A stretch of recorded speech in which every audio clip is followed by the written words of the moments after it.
Dari hasil kajian yang kala lun pelaku, bahawa saji rukun Islam adalah rukun dongeng. Pakan kehamnan. Karena setiap rukunnya ibadat yang terpelaku dalam atau melalui rukun Islamnya hanya membuahkan hasil yang faktual dan hanya bisa difaktualkan. Sehingga abe umu, abe harta, abe tenaga, abe mana kemarau tak pulau, dosa mentang hanya mempat ujung, penampun pun hana.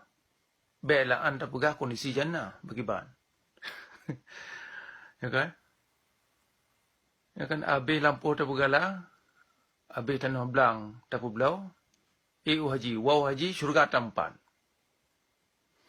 Jadi memang rukun Islamnya memang rukun nampak ujung. Rukun dongeng. Yang kaya inti ji. Maka cukup sederhana, kerana tak susah tak tertemiki. Oleh karenanya, saran lun untuk yang kata-kata yang muda-mudanya, nyo baik le gaduh ngerukun limang yan, hai dapat timang lian. Han maju aja. Ya, kaji fikir program lain yang produktif, yang kreatif dan terbuka. Yang cukup sederhana pesan kalinya. Yang ulang. Mungkin na di antara kata yang na atau kurumu pom. Bahawa saji menurut hasil kajian studi riset yang kada lun lakukan ni lun menunjukkan bahawa rukun Islam sesungguhnya nak arti rukun dongeng. Pakan rukun dongeng karena segala ibadat yang terlakukan melalui rukun Islamnya hanya mempak ujung. Hasil tidak bisa difaktualkan. Ya kan? Dia semayang, dia mensyahadan, dia haji, abi harta, abi tanah, abi lampu. Tapi gala mandum, hana mempat nasib udip. Pekiban tujuan udip. Baiklah tayu ayak petimang kondisi jannah leh uro kiaman, dosa leh akhir puasa, leh semayang terawih, ba uraya berkiban kondisi dosa ron pun ampun. Hanya jelas. Olehnya dalam urun yang ka wode haji, jamaah haji.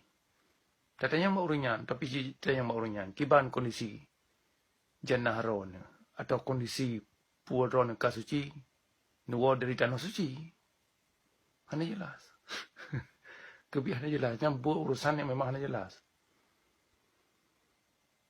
Ya, jadi yang mudah-mudahnya kata-kata yang mentang di bangku kuliah,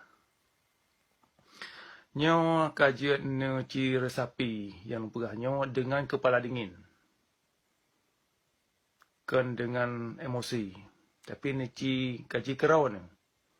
Jadi yang belum pegahnya perlu kaji kerau ni puk kebutoi. Bahawa saji segala ibadat yang ditempuh melalui rukun Islam, hafizi hana mempak ujung. Yang ban. Mudah-mudahan pesan yang singkatnya na manfaat. Jadi salam lun dari jauh kepada kata-kata mandum, semoga sejahtera dan sukses selalu. Demikian.